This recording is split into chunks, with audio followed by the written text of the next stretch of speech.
Donc, on poursuit avec notre témoignage de Gabrielle Charon-Rainville, qui est sur notre photo, t'es là, qui est sur notre dépliant ici avec son petit bébé. Alors, c'est pour faire une suite logique de la présentation de Dani. Alors, elle va nous expliquer sa belle réussite de 2019. Et ensuite, on prendra une courte pause, puis on va aller... c'est ça. Voilà. Bonjour. Alors, j'ai pas eu le temps de faire de PowerPoint. Je sais pas pourquoi. J'ai comme autre chose en ce moment à occuper. Je vais vous parler un peu de moi. Comme Véronique l'a dit, mon nom c'est Gabrielle. Moi, j'ai la neurofibromatose. J'ai eu le diagnostic, mes parents ont eu le diagnostic quand j'avais 6 mois. Donc, c'est quand même très bien parce qu'on remonte il y a 30 ans, 31 ans. C'était pas encore très connu, la maladie. Donc, j'ai eu la chance d'avoir un pédiatre qui faisait beaucoup de recherches, puis qui a vu des taches café au lait, puis il a fait « Ah, j'aime pas trop ça ». Puis finalement, le diagnostic est tombé NF1. À l'école au primaire, j'avais des difficultés d'apprentissage. Je ne dis pas des problèmes d'apprentissage ou des troubles, parce que j'ai quand même réussi à surmonter ces difficultés-là avec de l'aide, avec des techniques. Puis, au secondaire, j'ai toujours été intéressée par les sciences. Puis au secondaire, j'ai fait Expo Sciences sur la neurofibromatose. Donc, je me suis encore intéressée plus à ça. Donc, j'étais quand même très informée assez jeune. Puis, on parle tantôt du suivi adulte. Quand j'ai eu 18 ans, Sainte-Justine me dit, bye-bye, t'as 18 ans, t'es rendu majeur, tu marches de tes propres pas. Mais je suis quelqu'un qui est assez rigoureuse, puis moi, je voulais un suivi, puis tout ça. Donc, je me suis assurée d'avoir un suivi, puis j'étais très, très, très informée. Puis, je le suis encore. Puis, quand justement j'ai eu 18 ans, le médecin, je rentre dans son bureau, je ne le connais pas encore, je n'ai pas le droit de bonjour. C'est « Est-ce que tu veux des enfants? » J'ai 18 ans, je suis célibataire, je suis pas là dans ma vie. Puis je suis comme « Oui, mais pas là, là. » Ah non, t'oublies ça, là. T'oublies ça, les enfants, là, t'oublies ça. Je suis comme « OK. » De toute façon, je n'étais pas rendue là dans ma vie. Mais plus les années ont avancé, j'étais en couple, je voulais fonder une famille. Mais comme mon côté scientifique et tout ça était très important, je me suis beaucoup renseignée. Puis aussi, du fait que je suis enseignante, la lecture, tout ça, c'est pas quelque chose qui me fait peur. Fait que je suis aussi à la maîtrise en ce moment, c'est mon parcours, là. Je suis à la maîtrise en adaptation scolaire. Donc, les difficultés puis tout ça, je les connais quand même pas si pire. Puis, avec mon conjoint, on voulait avoir des enfants. Mais, sachant que la NF1, c'est à 50% de transmission, on s'est posé la question. C'est quoi nos options? Moi, le micro, je ne sais pas si vous m'entendez quand même bien. On va voir pour la caméra, hein? Oui, c'est vrai. Bon. Il y a 50% de risque de transmission. On s'est dit, c'est quoi les options qu'on a? On a l'option de ne pas avoir d'enfant. On a l'option d'adopter. Mais mon conjoint était l'adoption, puis l'adoption, c'est compliqué. On a l'option de faire un diagnostic préimplantatoire. Mais ching-ching, ching-ching, ching-ching, c'est beaucoup, beaucoup, beaucoup de sous. Et encore là, c'est pas sûr que ça va fonctionner. On était allé voir en fertilité. On a rencontré des médecins spécialistes qui nous expliquent comment ça fonctionnait. On a l'option de faire un diagnostic pendant la grossesse, la myosynthèse ou la CVS. Puis on a l'option de laisser la vie aller, voir qu'est-ce qui allait arriver. Pour ma part, je ne voulais pas transmettre la maladie. C'était quelque chose que je ne voulais pas. Parce que je suis chanceuse dans ma condition de ne pas l'avoir de manière trop importante, mais c'est une maladie qui est évolutive. Je ne sais pas dans 5 ans, dans 10 ans, dans 15 ans, qu'est-ce qui va arriver.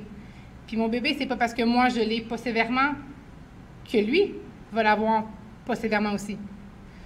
Donc, ça, je parle vraiment de mon histoire à moi. C'est pas la façon de fonctionner, c'est qu'est-ce que moi, j'ai fait selon mes valeurs à moi. C'est important de le dire parce qu'il y a des personnes qui vont faire un autre choix et le choix est tout aussi bon parce que c'est leur choix, avec leur vécu. Donc, moi, je suis tombée enceinte une première fois, de manière assez rapide. Donc, c'était quand même une chance parce qu'on a vu qu'on était fertile au premier essai. Puis, CVS 12 semaines, donc la biopsie coriale.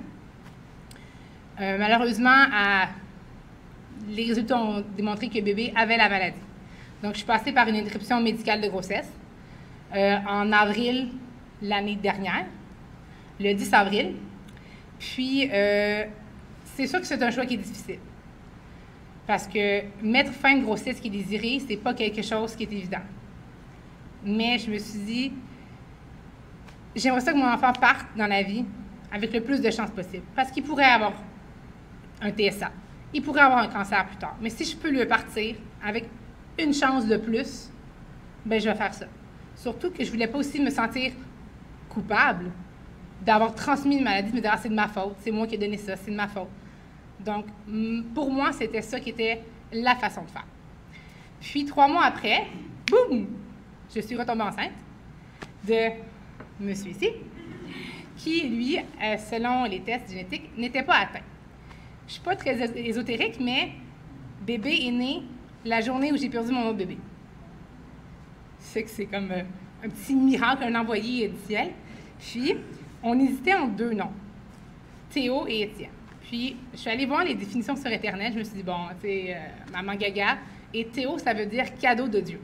Puis, je suis comme, là, le choix n'est plus à faire. Théo, ce sera. Puis, c'est sûr que la grossesse, il y a des risques aussi pour la maman.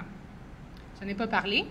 Mais moi, dans mon cas, j'ai quand même été chanceuse. J'ai eu quelques fibromes qui ont apparu de plus, surtout au niveau du ventre et du dos. Puis, c'est sûr que pour l'instant, ça n'a pas disparu. Est-ce qu'ils vont disparaître? Est-ce que ça va redevenir comme avant? Seul le temps va pouvoir me le dire. Mais pour l'instant, je garde ceux qui sont apparus. Moi, dans mon cas aussi, j'ai un neurofibrome plexiforme qui est à peu près gros comme ça dans le bas du dos. J'ai fait une IRM avant la grossesse et une pendant la grossesse pour voir l'évolution. Puis, j'ai pas pu avoir de péridurale étant donné que le fibrome est dans le dos. Mais la bonne chose, c'est qu'il n'a pas grossi pendant la grossesse. Donc, il est stable. Mais c'est important de faire ce suivi-là, justement, pour éviter des complications. Puis, dans l'éventualité où on voudrait un autre enfant, je pense que je referai le même processus. C'est sûr que c'est pas évident, puis je pense pas être capable de le faire à vitam aeternam, que j'aimerais beaucoup que le DPI soit à un niveau accessible de manière moins coûteuse pour tout le monde, parce que c'est un autre... un DPI, le diagnostic préplantatoire. Dans le fond, c'est... on va faire de ces combien, ça peut jusqu'à 10 000 $. En plus, les chances de réussite, c'est pas parce que je fais le traitement d'hormonothérapie que tous mes ovules qui vont être saines sont nécessairement porteurs ou pas porteurs. Je pourrais avoir 10 ovules, puis sur les 10, ils pourraient tous être porteuses de l'ANF, comme ils pourraient tous ne pas l'être. C'est pas 50%, j'ai 5,5. C'est chaque ovule ovocyte a 50% de chance. Puis après ça, c'est pas parce qu'on fait l'implantation que ça va prendre ou pogner, comme on dit en bon français. Puis je suis pas à risque de faire... Je peux quand même faire une fausse couche. C'est pas parce qu'on fait un DPI que j'ai moins de chances de faire une fausse couche. C'est toutes des choses qui arrivent que la nature va faire par elle-même. Mais j'ai de l'espoir. Hein, j'ai un beau bébé en santé pour l'instant qui se développe super bien, même très vite. Puis moi, ça va quand même bien aussi. Fait qu'on va croiser les doigts pour que ça continue encore. Puis, je sais pas si vous avez des questions ou des interrogations, des commentaires sur cette histoire brève et courte, là, quand même. C'est mon histoire. Donc, si jamais vous avez besoin de jaser, vous êtes dans cette situation-là, vous avez besoin de parler, je suis là pour ça. Puis, comme je l'ai dit, c'est mon histoire. Si vous avez vécu quelque chose de différent, votre histoire est tout aussi bonne. C'est vraiment par rapport à mes valeurs à moi qui étaient comme ça. Je connais d'autres personnes qui, elles, ne voulaient tout simplement pas faire le diagnostic préplantatoire, le diagnostic prénatal, puis ont décidé d'aller avec la vie. C'est tout aussi correct. Là. Il n'y a pas de bonne ou de mauvaise façon de faire, c'est la vôtre. Ça, c'est vraiment important. Voilà.